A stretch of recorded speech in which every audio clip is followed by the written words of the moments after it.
Hello जी, मैं हूं वकास मलिक और आप देख रहे हैं मेरा यूट्यूब चैनल। आज हम बात करेंगे क्रिकेट पे।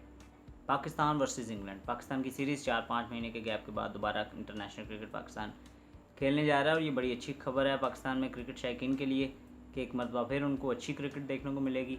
और इंग्लैंड में पाकिस्तानी टीम पिछले 1 महीने से क़याम पज़ीर है, वहाँ पर प्रैक्टिस भी कर रही है।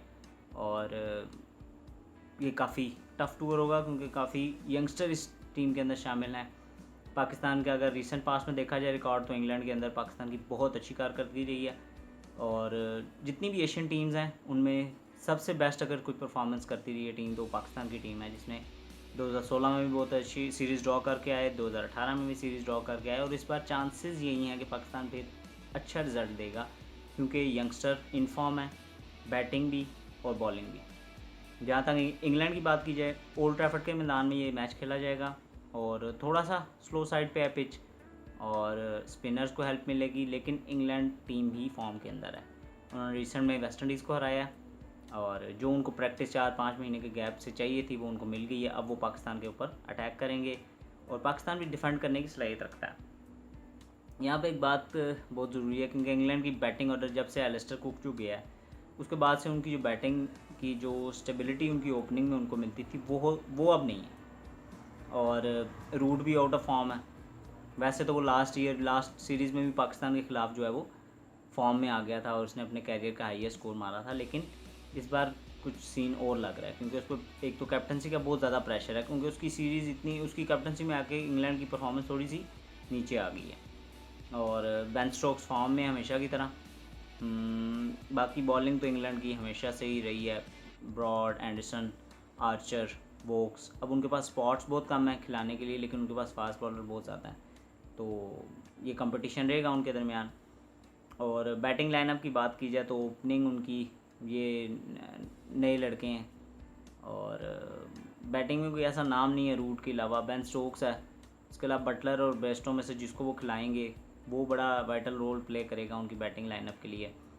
और पॉप कोई नया लड़का आया उनका रिसेंटली, उसकी परफॉर्मेंस काफ़ी अच्छी है, लेकिन मुझे उम्मीद है कि पाकिस्तानी बॉलर्स जो हैं वो उनको अच्छी तरह बांध लेंगे। और पाकिस्तान के बॉलर्स में अगर देखा जाए तो पाकिस्तान ने काफ़ी स्ट्रॉन्ग बॉलिंग लाइनअप जो है वो सेलेक्ट किया। इसमें सोहेल खान है, शाहीन शाह अफरीदी हैं, नसीम शाह हैं, अब्बास हैं, वहाब रियाज हैं, और स्पिनर्स में यासिर और शादाब हैं, फ़हीम अशरफ हैं जो इनको एज ए ऑलराउंडर सपोर्ट करने के लिए वहाँ मौजूद हैं। तो पाकिस्तान की बॉलिंग लाइनअप हमेशा से ही अच्छी रही है और इंग्लैंड में जाके ख़ास तौर पे पाकिस्तान की बॉलिंग ही काम करती है और हमेशा पाकिस्तान को सीरीज़ जिताने में अहम किरदार अदा करती है। यहाँ पे बात करें अगर फॉर्म की, तो यासिर की फॉर्म थोड़ी सी डाउन है और जब जब यासिर परफॉर्म करता है पाकिस्तानी टीम डेफिनेटली जीतती है। लास्ट 2 टूर्स में भी जब पाकिस्तान इंग्लैंड में जीता है तो उन तीनों मैचेस में या चारों मैच जो परफॉर्मेंस दी है वो यासिर की सबसे अच्छी परफॉर्मेंस थी और उसकी परफॉर्मेंस की वजह से पाकिस्तान मैच जीता था लॉर्ड्स के अंदर। और लेकिन होप्स हो उसने अपने आप को, जो भी गलतियां थी, जो भी उसका कॉन्फिडेंस लेवल लो हुआ था, उसको उसने बेहतर किया होगा इतने टाइम पीरियड के अंदर।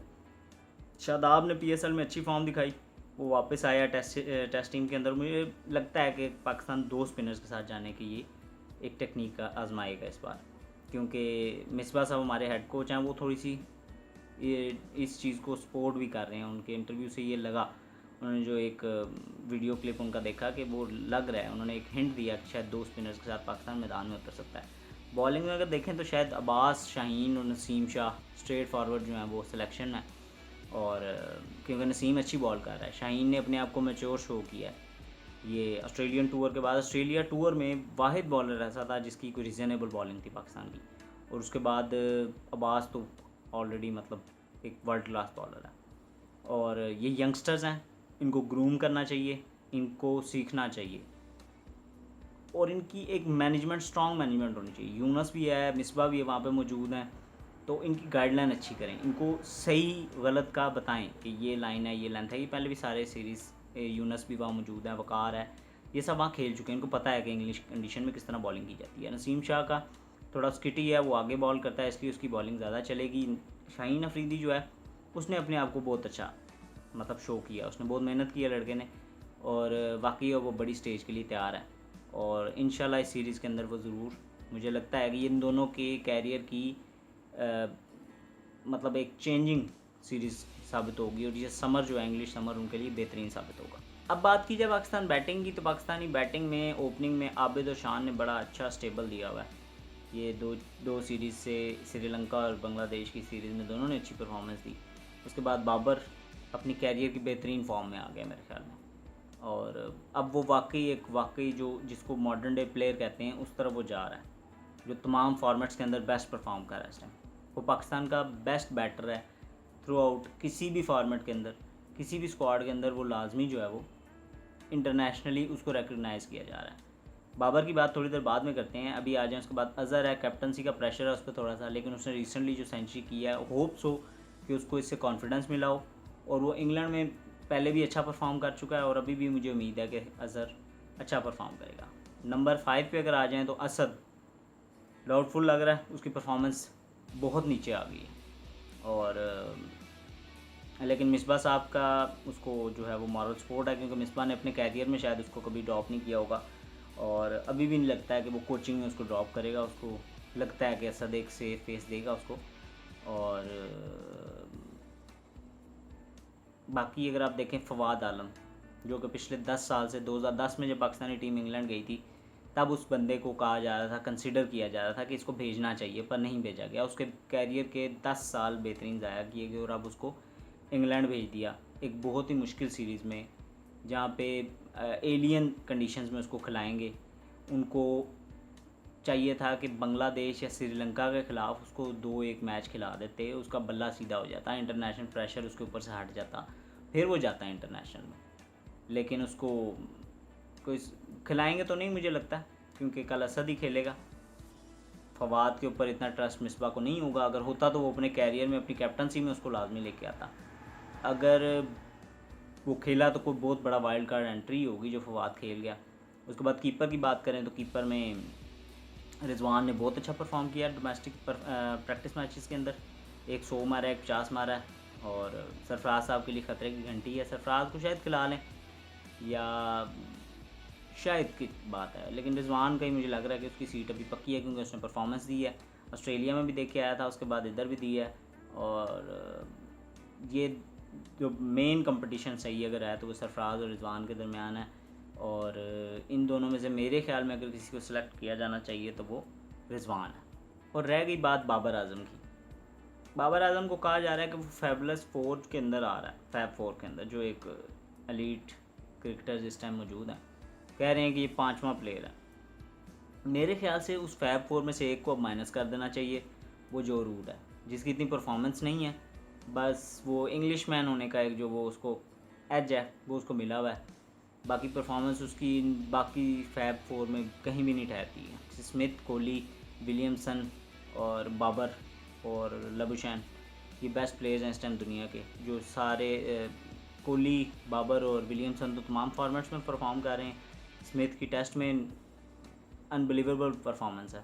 तो मेरे ख्याल में बाबर को कंटिन्यू रखना चाहिए, अपनी जो फोकस है उसका वो अपना क्रिकेट पे रखे और अपने आप को फिट रखे। सबसे पहली बात है कि फ़िटनेस, हमारे जितने भी ग्रेट्स आए वो सिर्फ अपनी फ़िटनेस की वजह से अपना कैरियर ख़त्म करके चले गए। यूसुफ आया, उसको हमने कहा कि ये वर्ल्ड क्लास प्लेयर है, लेकिन उसकी तोंद बढ़ गई और बस बिरयानी और खाबे खाने की वजह से उनकी फ़िटनेस मर गई, वो नहीं खेल सके। इंजमाम साहब तो शुरू से ही माशाल्लाह उनकी सेहत इतनी थी कि वो क्या ही बात है उनकी। लेकिन एक वाहिद प्लेयर जिसके बारे में कभी भी नहीं कुछ कहा गया, यूनुस खान, जिसने अपने आप को वाहिद प्लेयर फ़िट रखा, अभी भी वो सबसे फ़िट है, और उसने अपना कैरियर प्रोलॉन्ग किया और 10,000 रन करके पाकिस्तान का कामयाब टेस्ट का बैट्समैन बन गया। बाबर के लिए ये बेस्ट मौका है, उसके लिए ये टूर, क्योंकि लास्ट 2-3 टूर से वो बहुत अच्छी परफॉर्मेंस दे रहा है। अफ्रीका टूर पे उसने इम्प्रेस करना शुरू किया, उसके बाद ऑस्ट्रेलिया में किया, फिर डोमेस्टिक आ गए, 2 लोकल सीरीज़ आ गई, बांग्लादेश, श्रीलंका के खिलाफ आउट क्लास परफॉर्मेंस, और ये टूर जो है ना गेम चेंजर है उसके लिए। अगर वो इंग्लैंड, लास्ट टाइम भी इंग्लैंड में वो रिटायर्ड हो गया था, उसकी 50+ स्कोर किया था उसने, और इस दफ़ा उसके लिए गेम चेंजर है। उसके लिए यहाँ पर परफॉर्म करना, उसकी स्टैंप लग जाएगी उसकी क्लास के ऊपर कि यार no doubt this is next big player. और इस सीरीज़ की इंपॉर्टेंस इसलिए भी ज़्यादा है कि अगर पाकिस्तान ये सीरीज़ जीतता है तो पाकिस्तान की रैंकिंग डेफिनेटली इम्प्रूव होगी, वो 5वें नंबर पे जाएगा। अगर 2-1 जीतेगा, 3-0 जीत सकता है अगर उसके बॉलर उसको सपोर्ट करें। बेसिकली बॉलिंग जो है वो मैच जिताएगी, बैटर्स ने सिर्फ अपने आप को डिफेंड करना है, 300 350 स्कोर मार दिया, मैच अपने हाथ में कर लेंगे। हमारे पास ऐसे वर्ल्ड क्लास बॉलर्स हैं। और वर्ल्ड टेस्ट चैम्पियनशिप के उसके ऊपर रोस्टर के ऊपर भी पाकिस्तानी टीम ऊपर जाएगी। अगर पाकिस्तान 3-0 ये सीरीज़ जीतता है तो तीसरे नंबर पे चली जाएगी। इस वक्त पाकिस्तान 6वें नंबर पर बैठा है और वर्ल्ड रैंकिंग में भी 7वें से चौथे नंबर पे, या उसके बाद उससे 5वें नंबर पे भी जा सकता है, चौथे पे भी जा सकता है। तो अगर ये सीरीज़ पाकिस्तान के लिए विन साबित हुई तो अज़हर अली का एक बहुत बड़ा बूस्ट होगा उसकी कैप्टनसी के लिए, क्योंकि उसने जितनी भी सीरीज़ अभी खेली हैं इतना कोई आउट क्लास नहीं रहा। श्रीलंका को हराया और ड्रॉ किया, बांग्लादेश के साथ एक मैच हुआ वो जीता है, तो ये उसके कैरियर के लिए एक बहुत बड़ा स्टार होगा। तो देखें, पाकिस्तान कल से अपना टेस्ट सीरीज़ का आगाज़ कर रहा है, तो आई होप सो कि पाकिस्तान अच्छा परफॉर्म करेगा। और इस सीरीज़ के एंड पे हम दोबारा वीडियो बनाएंगे और देखेंगे, एनालाइज करेंगे कि पाकिस्तान ने इस सीरीज़ में क्या हासिल किया और क्या खोया।